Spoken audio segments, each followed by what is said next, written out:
너는 내 것이다. 하나님께서 말씀하신 이 말씀을 붙잡고 의지하면서 은혜 받는 시간 갖겠습니다. 우리 설교 서두에 그리스 신화 하나를 좀 여러분에게 이야기해 드릴게요. 그리스 신화에 보면 이런 이야기가 있습니다. 여성에 대해서 좋지 않는 감정을 갖고 있었던 조각가였던 이 피그말리온이라고 하는 사람이 결혼하지 아니하고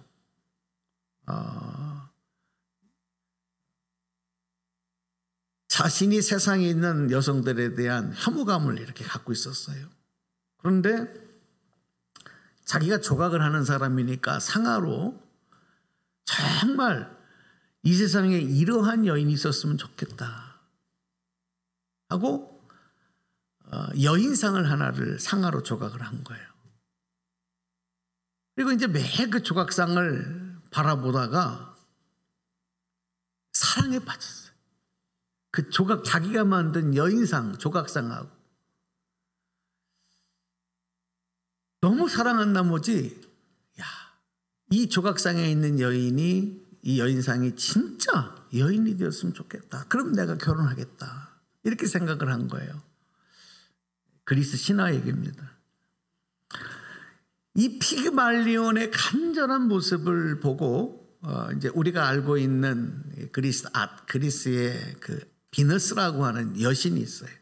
이제 그게 아프로디테라고 하고 이렇게 이름을 하는데 그 아프로디테가 비너스가 너무 이 피그말리온의 사랑이 절실하고 간절하다 보니까 그리고 이 조각상이 사람이 되기를 여인이 진짜 사람이 되었으면 좋겠다는 그 간절함을 보고 진짜 사람이 되게 해준 거예요. 그래서 이 피그말리온이 그 여인과 결혼해서 행복한 삶을 살았다. 이게 그리스 신화 이야기입니다. 그런데 여러분 이 이야기를 바탕으로 해서 교육심리학에서 이런 용어가 생겼어요. 피그말리온 신드롬, 또 피그말리온 효과, 이런 용어가 생긴 거예요. 이게 무슨 뜻이냐면 사람의 기대와 관심이 높을수록 능률이 오른다는 거예요. 그리고 결과가 좋아진다는 거예요. 그래서 결과가 현실을 만들어낸다. 그 기대가 현실을 만들어낸다는 의미를 닮은 용어가 피그말리온 효과, 피그말리온 신드롬, 이런 용어가 생긴 거예요. 제가 이 말씀을 왜 드리냐면 가정에서도 보면 부모의 자녀에 대한 억압적인 기대, 그게 아니라 정말 사랑으로 그 자녀를 인정해주고 그 자녀에 대해서 기대를 하면 그 자녀들의 그 삶의 결과가 그렇게 부모의 인정과 사랑을 받지 못한 사람보다 훨씬 좋은 효과를 나타내는 가정에서, 학교에서 마찬가지예요. 저도 학교를 다닐 때 그런 걸 경험했는데 선생님의 인정을 받는 학생, 선생님이 지극히 관심을 보여주는 학생들이 그렇지 못한 학생들보다 더 학업에 좋은 성과들을 나타낸다. 그런 결과들이 교육학적으로도 증명이 되는 사실인 거거든요. 교회에서도 마찬가지거든요. 나는 목사님에게 인정을 받고 목사님이 나에 대해서 영적으로 사랑하고 그리고 기대한다. 이런 생각을 가지면 그 성도가 그렇지 못한 성도보다 믿음이 훨씬 빨리 자라고 또 단단한 믿음을 갖게 되는 거죠. 직장에서도 마찬가지입니다. 직장 상사에게 인정을 받고 또 기대를 받는 사원들이 그렇지 못한 사원들보다 현장에서 더 좋은 능률을 나타낸다는 것. 이거는 일터의 현장에서도 또 다 증명돼. 이게 다 뭐냐? 이 피그말리온 효과 때문이다. 그런 거예요. 그런데 여러분, 이게 우리의 삶의 현장에서만 이루어지는 게 아니라 2000년 전에 예수님께서 이 땅에 오셨을 때 예수님은 이미 그런 상황들을 다 아시고 그리고 실질적으로 그렇게 이러한 효과들이 나타나도록 하셨던 것을 볼 수가 있어요. 특별히 예수님의 제자들 중에서 특별히 성격이 굉장히 난폭한, 거친, 그 직업이 어부였기 때문에 굉장히 거칠고 급하고 난폭한 성격을 가진 제자가 있었어요. 그 제자가 누구냐면 바로 베드로거든요. 근데 베드로가 어느 날 예수님이 제자들에게 물어요. 너희들은 나를 누구라고 하느냐 이렇게 물으니까 베드로가요, 주는 그리스도시요 살아계신 하나님의 아들이십니다 이렇게 딱 고백을 하는 거예요.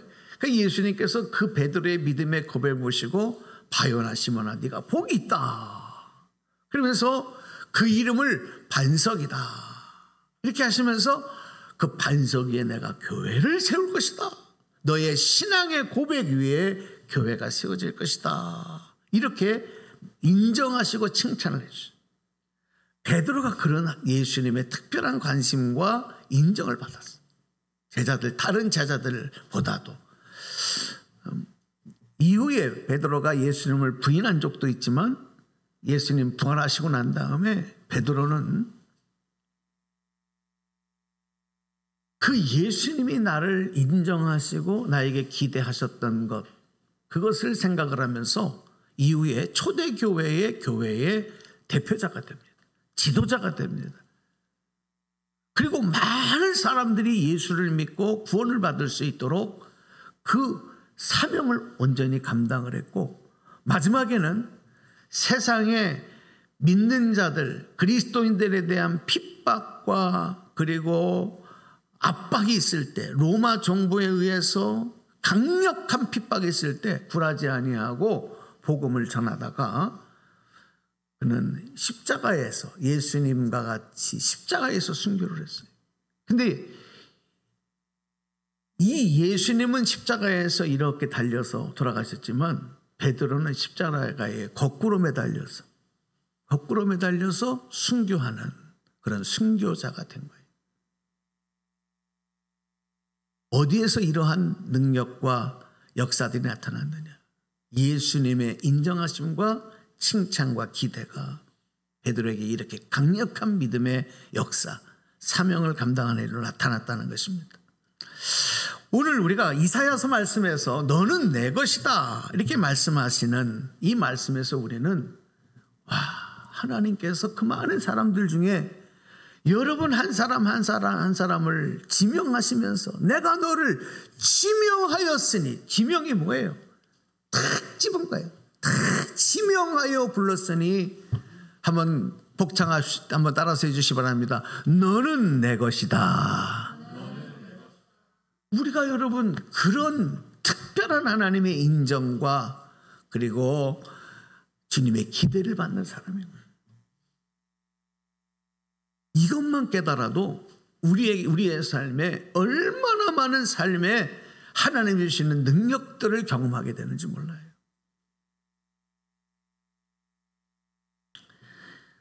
하나님께서는 예수 그리스도를 믿고 구원받고 하나님의 자녀가 된, 그래서 과거에 살았던 내 모습이 아닌, 세상 가운데 살았던 내 모습이 아닌 이제 새로운 피조물로 삼아주신 새로운 존재가 된 나의 이 실존적인 그 존재성을 다시 한번 확인하게 해주십니다. 너는 내 것이다. 하나님이 인정해 주신 것 때문에. 더불어서 하나님은 우리 지명하여 부르신 우리를 가리켜 내 것이라고만 하신 것이 아니라, 그렇기 때문에 하나님의 소유이시기 때문에 하나님이 책임져 주신다라고 하는, 그리고 인도하신다는 약속까지 해주셨어요. 그 말씀이 오늘 본문 2절에 기록된 말씀인 것입니다. 우리 한번 같이 읽어보겠습니다. 시작. 내가 물 가운데로 지날 때에 내가 너와 함께 할 것이라.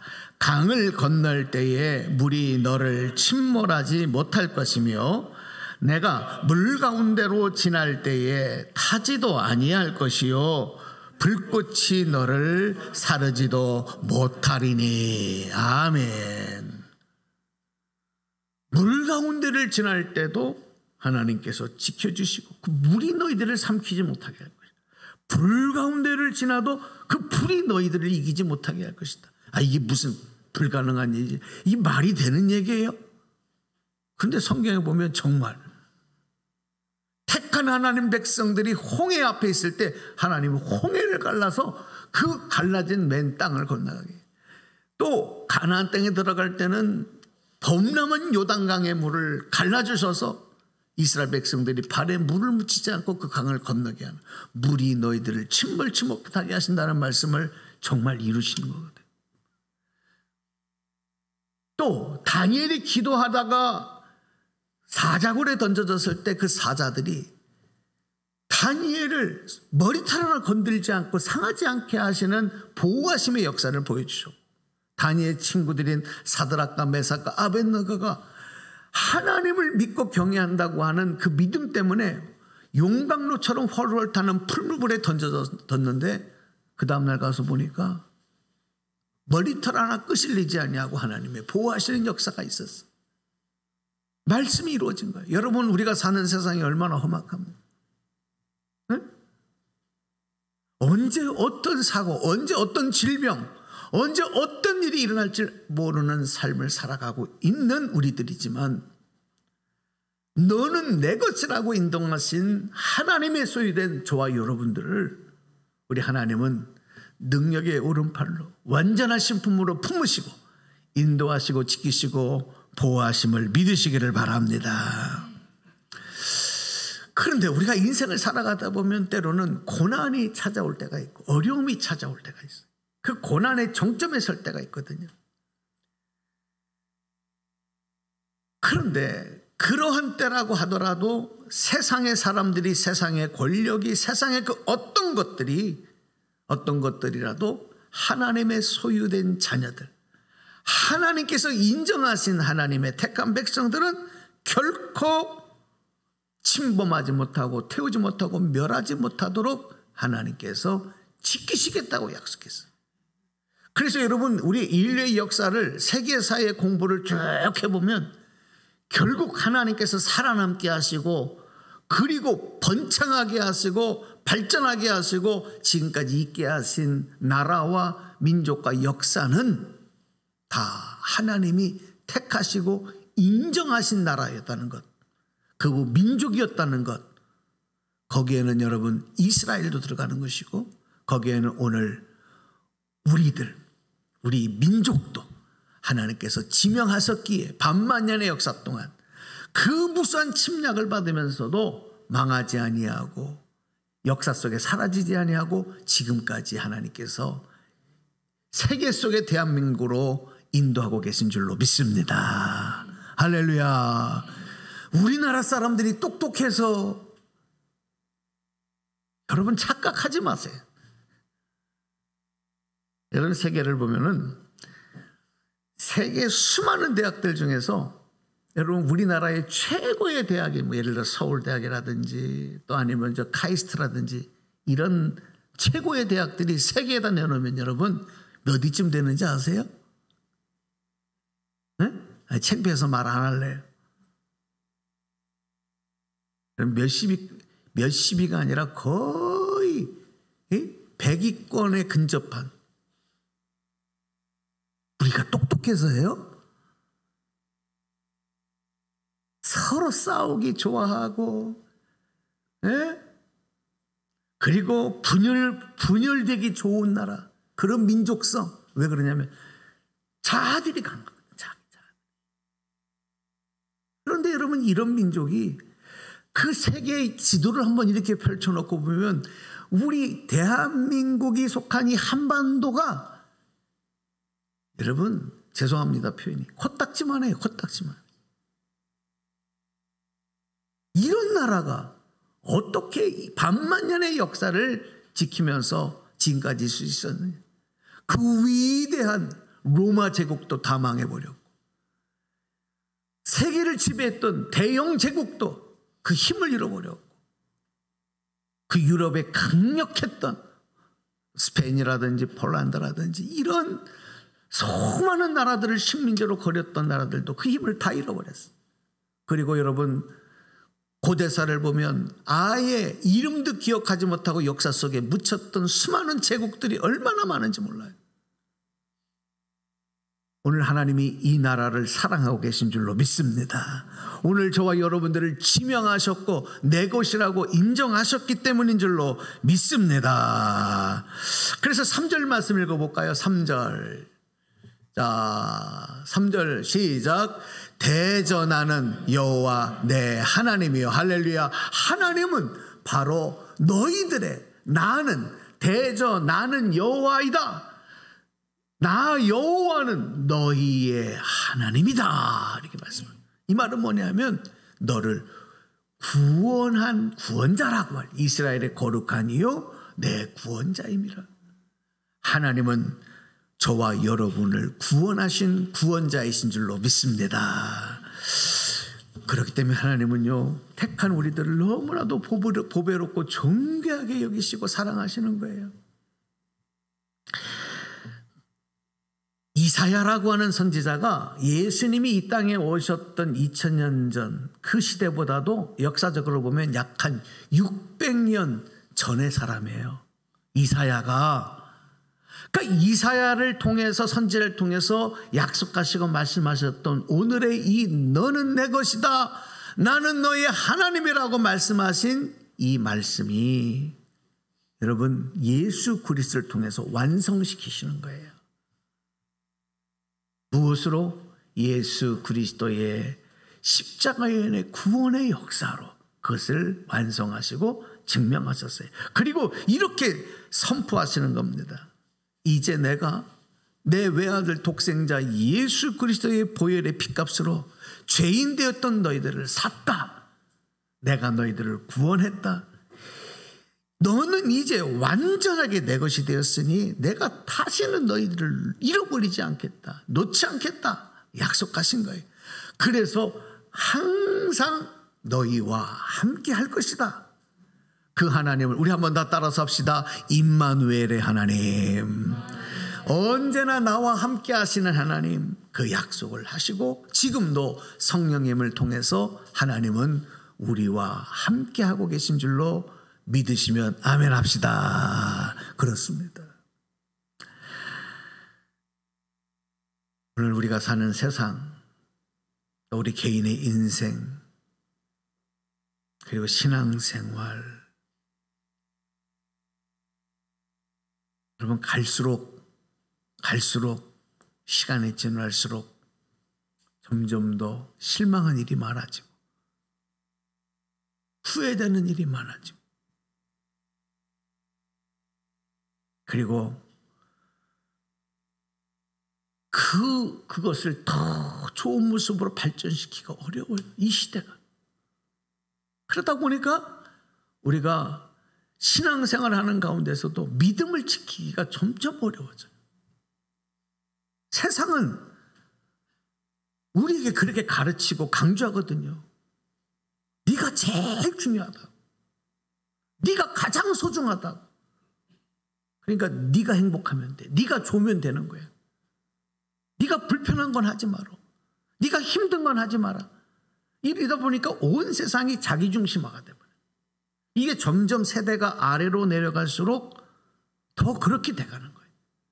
그러다 보니까 우리가 신앙생활하는 동안에도 내가 믿음을 지켜나간다고 하는 일이 점점 세월이 지날수록 힘들어지고 하나님 말씀에 순종하고 주님의 뜻 가운데 살아가는 일이 어려워져요. 그래서 우리가 매일 붙들고 의지해야 할 것은 다시 원론의 처음의 말씀으로 돌아가서 나는 누구냐? 나는 하나님의 인정과 기대하심을 받고 있는 하나님의 것이다. 나는 하나님의 소유다. 할렐루야. 이걸 우리는 매일 기도하면서 마음에 되새기고 또 되새겨야 되는 거예요. 내 중심에서 하나님의 중심으로 내 마음과 생각과 생활을 자꾸 옮겨가야 되는 거죠.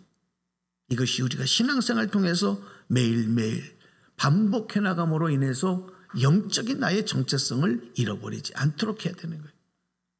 여러분, 죄인 되었던 우리는, 이사야 선지자는 이렇게 고백을 해요. 지렁이 같은 너 야곱아. 이스라엘을 가리켜서 지렁이 같다고 해요. 저는 표현을 조금 달리하고 싶어요. 죄인 되었던 우리의 모습은 휴지처럼 버려지고 태워져서 마땅한 존재들. 여러분, 휴지를 누가 간직합니까? 소중히 여깁니까? 응? 재활용하는 날 쓰레기 종량제 봉투나 아니면은 재활용하는 데 빨리 갖다 버려야지. 왜? 지저분하니까. 필요가 없으니까. 죄인 되었던 우리의 존재가 바로 그런 휴지 같은 존재였어요.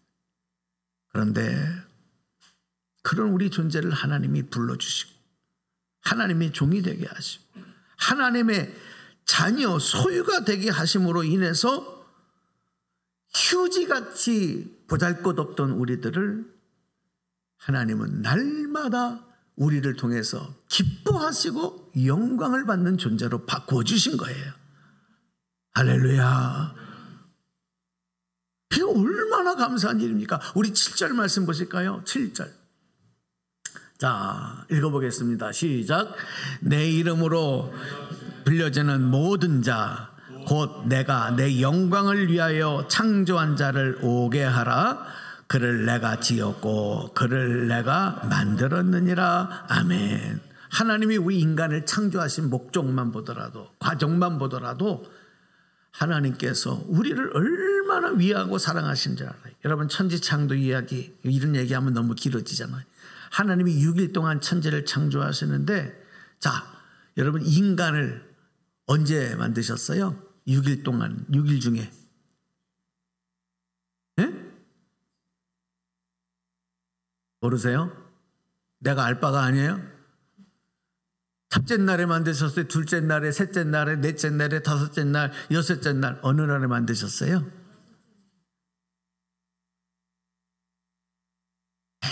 마지막에 만드셨어요.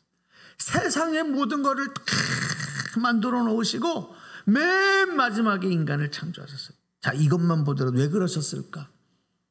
세상을 창조하신 세상의 모든 것들을 여러분, 인간들이 살아가기 위한 터전으로, 발판으로 삼으시기 위해서 하나님이 그것들을 먼저 준비해 놓으시고 인간을 만드죠. 우리 어머니들은 아시죠? 저희들도 이제 자녀들이 셋이기 때문에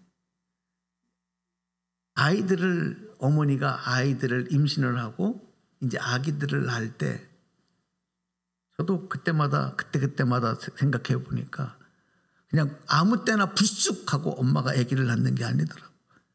이제 점점 배가 차올라오잖아요. 만삭이 되잖아요. 그러면은 아기가 출산할 때가 다다르기 전에 어머니는 준비하는 게 있어요. 근데 저희들이 결혼하고 산 그때, 우리 권사님 집사님들은 더 그 예전이지만 저도요, 조금 옛날 사람인 것 같아. 왜냐하면 그때만 하더라도 기저귀 막 이런 거 있잖아요.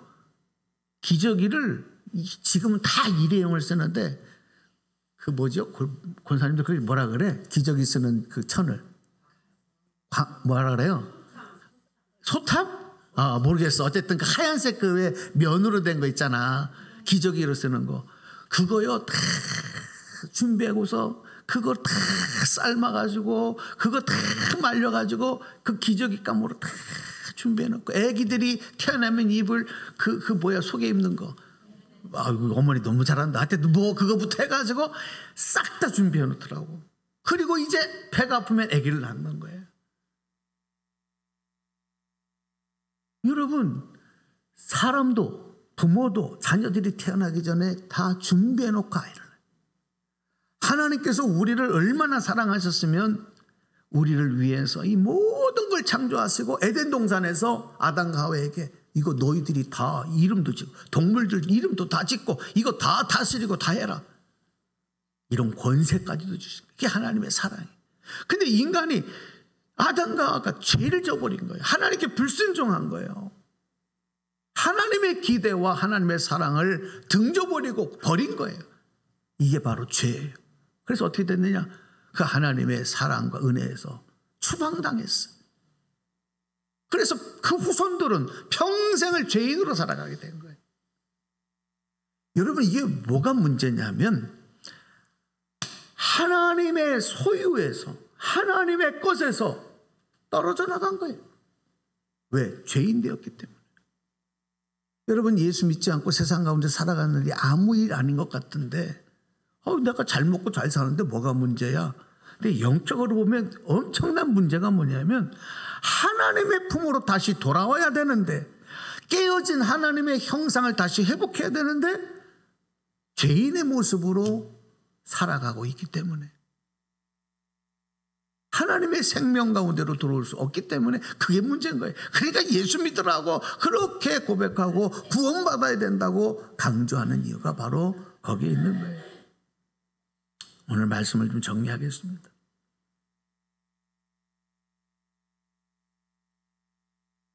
사람들에게 받는 칭찬과 인정, 그것도 굉장한 힘이 있습니다. 매력적입니다.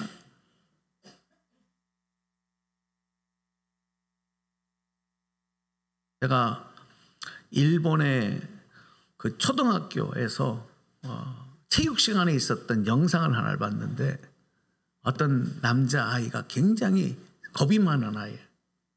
그런데 그걸 뭐라 그러지? 높은 띰틀, 그 뭐예요? 우리 윤건사님이 잘 알아치겠다. 이거 뭐지? 이게 높은 이거를 하고 뛰어넘는 거, 그거 뭐라 그래요? 응? 그 장애물이 아니라 왜 이렇게 기계 체조할 때 보면은 이게 높은 띰틀이 있어갖고 그걸 탁 잡고 뛰어넘는 거 있잖아. 띰틀이, 그 뭐라 그러지? 이름을 어쨌든 그거를 이렇게 해놓고 아이들이 그거를 탁 뛰어다가 탁 잡고 딱 뛰어넘는, 이제 그걸 체육 시간에 하는데 다른 아이들 다 했어. 근데 한 아이가 막 뛰어다 그 앞에만 탁 쓰면 탁 잡고 뛰어넘어야 되는데 무서워서 주저앉는 거예요. 그래서 선생님이 아니야, 다시 할 수 있어, 힘을 내자, 다시 할 수 있어. 근데 이거를 몇 번을 반복하는데 이 아이가 그 앞에서 두려움 때문에 그걸 뛰어넘지를 못해. 그러니까 3번 내목 반복하니까 이 아이가 그 앞에 주저앉아서 우는 거예요. 왜 나만 안 되지? 친구들 다 했는데.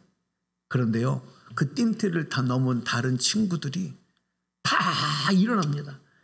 그리고 이 아이에게 응원을 보내는 겁니다. 그의 이름을 부르면서 너는 할 수 있어, 할 수 있어, 힘을 내, 포기하지 마, 힘을 내. 그러니까 이 아이가 눈물을 닦으면서 다시 가요. 그리고 다시 뜁니다. 그리고 띰틀을 딱 잡습니다. 어떻게 됐을까요? 어떻게 하셨어요? 그걸 넘는 거예요. 그러니까 모두가 자기처럼 기뻐하는 거예요. 제가 이 말씀을 드리냐면 사람들의 응원과 기대만 봐도 이런 능력이 나타나. 하물며 하나님께서 우리를 인정하시고 기대하시는데 우리에게 얼마나 능력이 많이 나타날까요? 죄송하지만 사람들에게 받는 기대와 응원은 순간에 이런 역사가 있어도 오래가지 못할 때가 있어요. 근데 하나님께서 이루시는 일은요, 여러분, 상상할 수 없는, 예상할 수 없는 능력과 기적과 축복을 경험하는 거예요. 자, 오늘 이 말씀 꼭 마음에 새기시고 오늘 저와 여러분들 하나님의 기대하심과 인정하심에 합당한 이 땅에서 승리자, 그리고 축복의 열매를 맺는 여러분 되게 하시면서 그 일을 위해서 구원의 역사를 이루시고 오늘도 함께 하시고 여러분을 응원하시고 인정하시는 그 주님의 손잡고 여러분 더 힘차게 승리의 삶을 살아가는 믿음의 삶을 이루어가는 여러분 되시기를 주님의 이름으로 축원합니다.